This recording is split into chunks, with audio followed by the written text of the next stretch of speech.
तो पहले खबर भोपाल से है। दिल्ली ब्लास्ट से जुड़े जवाद हमूद पर खुलासा हुआ है। 50 करोड़ की ठगी के खेल का बड़ा खुलासा किया गया। धार्मिक मॉडल के नाम पर यह ठगी की गई थी। निवेश के नाम पर 50 करोड़ रुपए लेकर वो फरार हो गया। गैस त्रासदी के लोगों से भी ठगी की गई। 2 मस्जिदों के पास दफ्तर बनाया गया था। अल फलाह यूनिवर्सिटी का चांसलर है जवाद, और अब ये बड़ा खुलासा 50 करोड़ की ठगी को लेकर ये पूरा मामला सामने आया। जवाद सिद्दीकी और हमूद सिद्दीकी, जहां धार्मिक मॉडल के नाम पर 50 करोड़ की ठगी की गई है इन्वेस्टमेंट के नाम पर।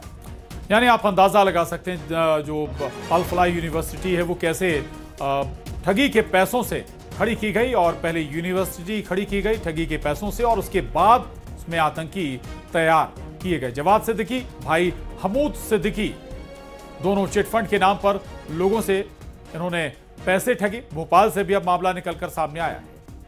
रमाकांत दुबे न्यूज 18 संवाददाता हमारे साथ जुड़ गए हैं जानकारी के साथ। रमाकांत, क्या डिटेल और कैसे ये ठगी की गई भोपाल में? जी प्रशांत, देखिए मैं आपको बता दूं कि भोपाल में जो है कुछ साल पहले जो जवाद सिद्दीकी का भाई है महमूद सिद्दीकी, इसने जो है एक इस्लामिक बैंक अल फलाह करके जो है उसकी स्थापना की थी, और भोपाल में लगभग 3 से 4 ब्रांच इनकी, एक कोहे फिजा में थी, एक रॉयल मार्केट के पास थी, एक हमीदिया और जहांगीराबाद के पास थी।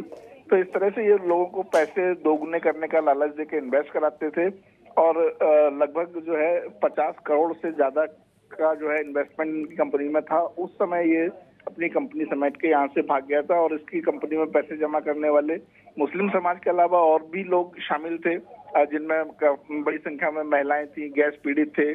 तो इन्होंने जो है वो जो धोखाधड़ी का जो कारोबार किया उसमें गैस पीड़ितों को भी नहीं बख्शा, और बड़े पैमाने पर इनके जरिए भी इन्वेस्टमेंट कराया गया था। जी प्रशांत। जी चलिए, बिल्कुल वाकई ये बहुत बड़ा मामला है, और अब इसके जो तार हैं वो भोपाल से भी जुड़ रहे हैं।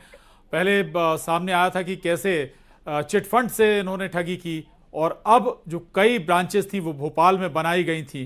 कोई और कड़ियां भी जुड़ रही हैं? केवल 2 भाई ही ये इसमें शामिल हैं या कुछ और भी कड़ियां जुड़ती नजर आ रही हैं?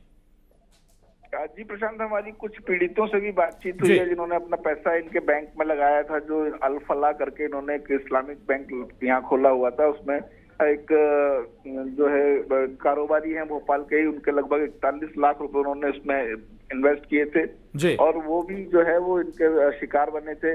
अल फलाह की जो ब्रांच थी वो धार्मिक स्थलों के आसपास ज्यादा खोली गई थी, ताकि लोगों को धर्म के आधार पर भी चिटफंड कंपनी से जुड़ने के लिए प्रेरित किया जाए, और पैसे दोगुने तुगने करने का जो झांसा दिया जाता था, उसके चलते इन्होंने ये पूरे मामले को अंजाम दिया। जी प्रशांत। चलिए, बहुत शुक्रिया आपका रमाकांत इस पूरी जानकारी।